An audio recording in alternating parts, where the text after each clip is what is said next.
আমরা free spoken course and free handwriting এই কোর্সের আগে আমরা ক্লাস 1 করছি। আজকে করবো আমরা হচ্ছে ক্লাস 1 এ আমরা শিখছিলাম সাবজেক্ট, ভার্ব, অবজেক্ট এই জিনিসগুলো সম্পর্কে। সাবজেক্ট হিসেবে কি বুঝতে পারে, ভার্ব জিনিসটা কি।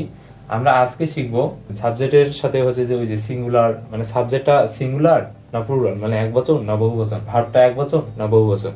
মানে আমরা আজকে শিখবো নাম্বার। নাম্বার হচ্ছে কয় প্রকার? দুই প্রকার, একটা সিঙ্গুলার আর একটা হচ্ছে কি প্লুরাল। তো এই শব্দটাতেই মূলত এই জিনিসটা বোঝানো থাকে। সিঙ্গুলার মানে হচ্ছে কি সিঙ্গেল, সিঙ্গেল মানে হচ্ছে একক বা এক, আর প্লুরাল তাই এটাকে যদি আমরা মজা করে বলি পুলুলাল, যেমন এইভাবে পুলু লাল, তাহলে এটা দ্বারা কি বোঝাচ্ছে বলেন নাকি? গুলু গুলু। কি বোঝাচ্ছে? গুলু গুলু। তার মানে সিঙ্গুলার জিনিসটা দ্বারা বোঝাবে একটা, আর প্লুরাল এই জিনিসটা দ্বারা বোঝাবে গুলু গুলু, মানে অনেকগুলো। অনেকগুলো যদি বোঝায় তাহলে হচ্ছে সেটা প্লুরাল, আর যদি একটি বোঝায় তাহলে সেটা হবে কি সিঙ্গুলার। আশা করি নাম্বারে এই বেসিকটা বুঝতে পারছেন। মানে সাবজেক্টটা সিঙ্গুলার না প্লুরাল এই জিনিসটা জানার চেষ্টা করুন। চলেন মনে করেন আমি লিখলাম যে আই মানে কি আমি, তা আমি মানে কয়জন? একজন না, তাহলে এটা কি সিঙ্গুলার সাবজেক্ট। তারপর লিখলাম মনে করেন যে ওই মানে কি আমরা, মনোযোগ দিবেন তাহলে বুঝতে পারবেন। ওই মানে আমরা, তা আমরা মানে কি এখানে একজন বোঝাচ্ছে, তাহলে একের অধিক বোঝাচ্ছে না। যেহেতু একের অধিক বোঝাচ্ছে তার মানে এটি প্লুরাল হয়ে যাবে, বুঝতে পারছেন। আমি সাইডে লিখে দিলাম সিঙ্গুলার, এই যে লিখে দিলাম প্লুরাল। তারপর লিখলাম মনে করেন যে ইউ মানে ধরে নিলাম তুমি, তাহলে এখানে তুমি মানে কয়জন? একজন, তার মানে এটা সিঙ্গুলার। তারপর মনে করুন লিখলাম যে ইয়োর মানে তুমি বা তোমরা বা তোমার, তাই এখানে কি একের অধিক বোঝাচ্ছে না, তাহলে এটা কি হয়ে যাবে? প্লুরাল। জিনিসটা বুঝতে পারছেন। তারপর লিখলাম মনে করেন আমি হি মানে হচ্ছে কি সে। আচ্ছা, সে মানে কয়জন বোঝাচ্ছে?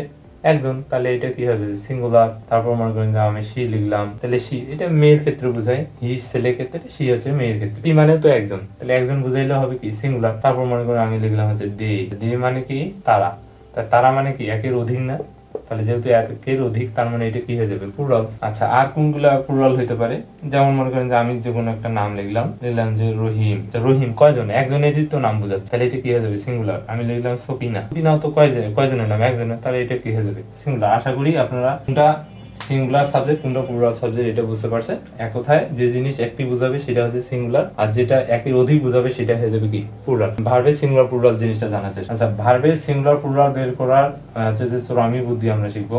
ভার্ব সিঙ্গুলার নাকি প্লুরাল এই জিনিসটা জানার আমরা চোরামি বুদ্ধি। দেখেন তো সিঙ্গুলারে কি এজ আছে না? তাহলে মনে রাখবেন যেসব ভার্বে, এটা চাইলে নোট করে নিতে পারেন, যেসব ভার্ব এ এস থাকে তারাই হবে সিঙ্গুলার ভার্ব, আর যাদের সাথে এস থাকবে না তারা হবে কি প্লুরাল ভার্ব। জিনিসটা মনে হয় বুঝতে পারেন, এই উদাহরণ দিলে বুঝতে পারেন। কি বললাম? সিঙ্গুলারে এস আছে, তাহলে যেসব ভার্বে এস থাকে তারাই হবে সিঙ্গুলার ভার্ব। এটা কিন্তু সাবজেক্টের ক্ষেত্রে উল্টা হয়ে যাবে, ঠিক আছে? সাবজেক্টে যাদের সাথে এস থাকবে তারাই হবে আবার প্লুরাল, আর যাদের থাকবে না তারা হবে সিঙ্গুলার। তাই এইখানে জাস্ট একটা মনে রাখবেন, তাহলে আরেকটা এমনিতে অটোমেটিক মনে পড়ে যাবে। তাইলে মনে রাখবেন যেসব ভার্বের সাথে এস থাকে বা যুক্ত থাকে তারা হবে সিঙ্গুলার ভার্ব, আর যাদের সাথে এস থাকবে না তারা হবে কি প্লুরাল ভার্ব। এখন জিনিসটা আমরা একটু উদাহরণ দেওয়ার চেষ্টা করি।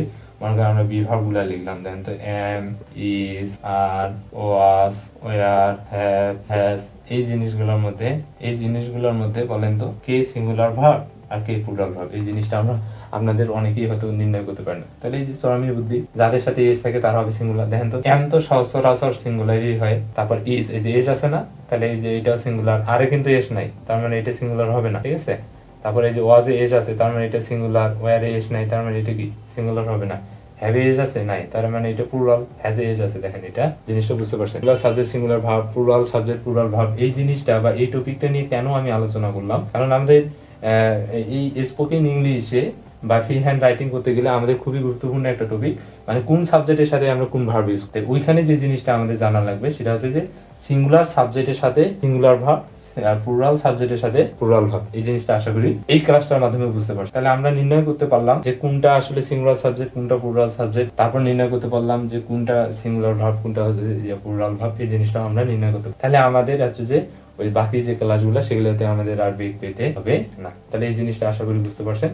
আজকের এই ক্লাসটার সবচেয়ে কি পয়েন্ট হচ্ছে যে আমরা কোন সাবজেক্টের সাথে কোন ভার্ব ইউজ করব। সিঙ্গুলার সাবজেক্টের সাথে সিঙ্গুলার ভার্ব, প্লুরাল সাবজেক্টের সাথে প্লুরাল ভার্ব। আশা করি জিনিসটা বুঝতে পারছেন।